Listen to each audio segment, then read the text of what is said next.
Ladies and gentlemen, good morning. I am pleased to be here again to address you on the current issues of Angola. The first item that I want to deal with is that one of negotiations, because for 15 years we have been fighting against the Russians, against the Cubans, in order to get our country free from a foreign yoke and to give our people a chance to determine themselves the future of that country.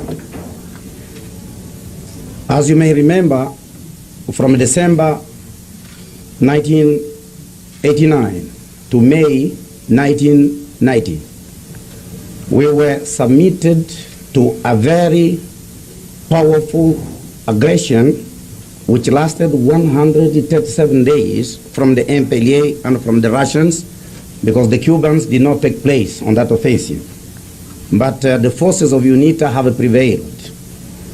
This is one of the reasons why today the MPLA is talking to us, because they have now come to a conclusion that a military option is not an option at all. If we did not prevail in Mavinga, the MPLA could not have accepted to come to the negotiating table.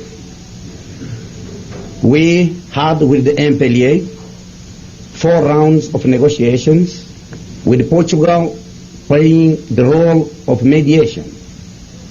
I have to say from the offset that we are satisfied with the mediation of Portugal.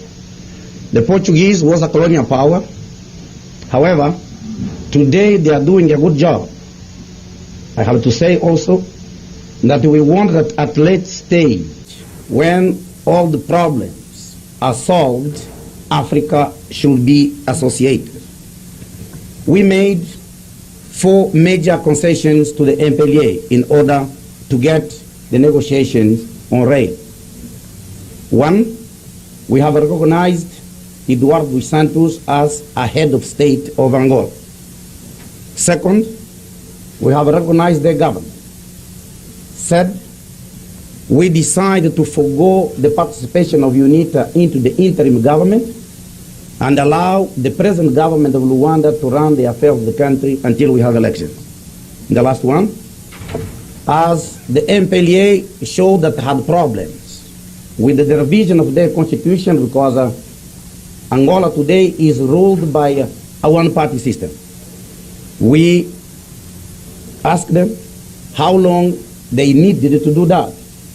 They said they will have only their Congress in December. Then the last concession we made, it is to de-escalate the war in the whole country from October, November, and December, in order to give them time to make a revision of their constitution. We are optimistic for several reasons.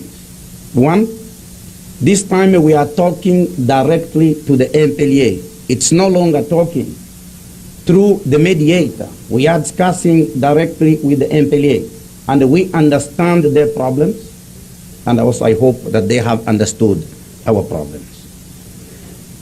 There is also a motive for optimism, because for the first time the MPLA have accepted the multi-party system. The government has accepted the principle.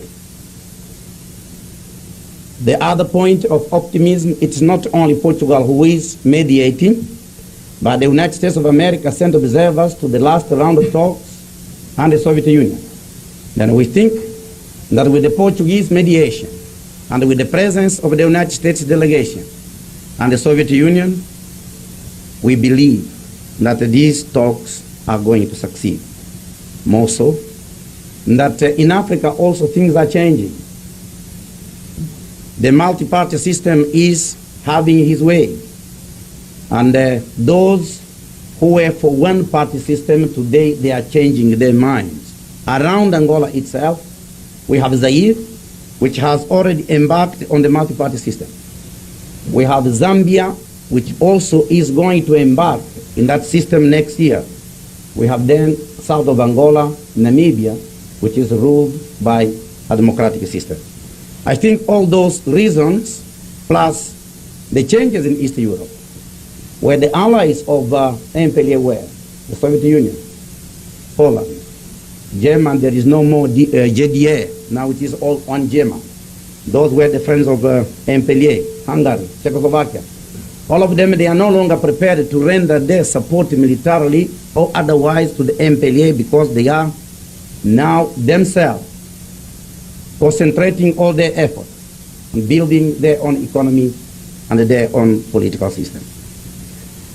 Then we think all this environment leads us to be optimistic that the negotiations with MPLA will be successful. We have our targets. The targets being that we hope to work very hard to sign a ceasefire by the end of this year. The second target, we are going to work with the MPLA in order to have a date of elections from the government of Rwanda so that we want elections by the end of the year of 1991. I will speak about our vision of Angola after we reach a settlement. For 15 years, when I was to come here in the United States, people used to ask me, why you believe that democracy is the answer to your problem? If all Africans are ruled by one-party system, for 15 years we said that is the only solution for the Angolan. If we don't have elections, free and fair, where people, adult Angolans will participate, there will be no peace. There will be no reconciliation at all. I think here I can evoke President Arias